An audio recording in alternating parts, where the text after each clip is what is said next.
বন্ধুরা, সবাই কেমন আছো? আশা করছি সবাই খুব ভালো আছো। চলো দেখে নেব আজকে তোমার পার্টনারের কারেন্ট ফিলিংস কি আছে। তোমার পার্টনারের কারেন্ট ফিলিংস কি আছে?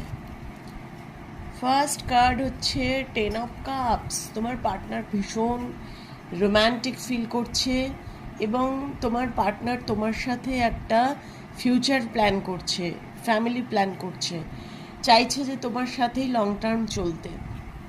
দেন নেক্সট মেসেজ দেখব 10 অফ ভ্যান্স। তো এইখানে দেখতে পাচ্ছি তোমার পার্টনারের জীবনে কিছু বোঝ আছে, হ্যাঁ, যে বোঝাগুলো নিয়েই তাকে তোমার লাইফে আসতে হবে।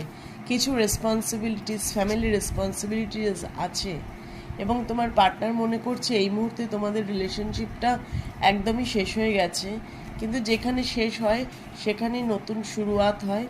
এই দেখো, যে এই ভীষণ বিউটিফুল কার্ড, যেখানেই ডেথ সেখানেই ডটার অফ ভ্যান্স, মানে হচ্ছে এখানে তোমার পার্টনার কিন্তু তোমাকে নিয়েই স্বপ্নটা দেখছে এবং তোমার সাথেই একটা নতুন বিগিনিং চাইছে অবশ্যই।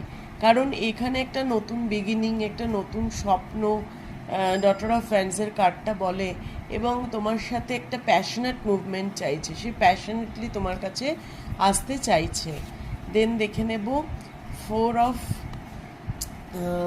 Of pentacles. এখানে দেখতে পাচ্ছি যে তোমার পার্টনার কিন্তু তোমার সাথে একটা মানে নিউ বিগিনিং চাইছে, অবশ্যই চাইছে, এবং নিজেকে সে বিভিন্নভাবে আটকে রেখেছে। হ্যাঁ, আটকে রেখেছে মানে হচ্ছে সে তার মাথার মধ্যে তুমি চলছো, তার মনের মধ্যে তুমি চলছো, সর্বত্র।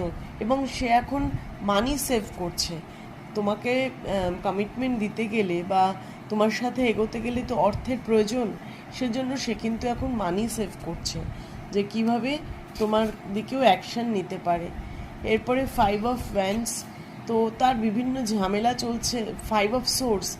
তো তার সে তোমাকে যে মিথ্যে কথাগুলো বলেছিল সেগুলো নিয়েও সে ভাবছে এবং তাকেও অনেকে ডিসেপ্ট করছে, মানে কেউ না কেউ ওর পিছনে শত্রুতা করছে, সেটা থেকেও সে বাঁচছে। দ্য ফুল। ও কিন্তু তোমার সাথে অবশ্যই একটা নিউ বিগিনিং চাইছে এবং এখন এই মুহূর্তে তোমায় কমিটমেন্ট দিতে পারছে না, কিন্তু একদিন না একদিন সে তোমাকে কমিটমেন্ট দেবে। নিজেকে এখন সে তৈরি করছে, নিউ বিগিনিং এর জন্য অপেক্ষা করছে। Thank you so much.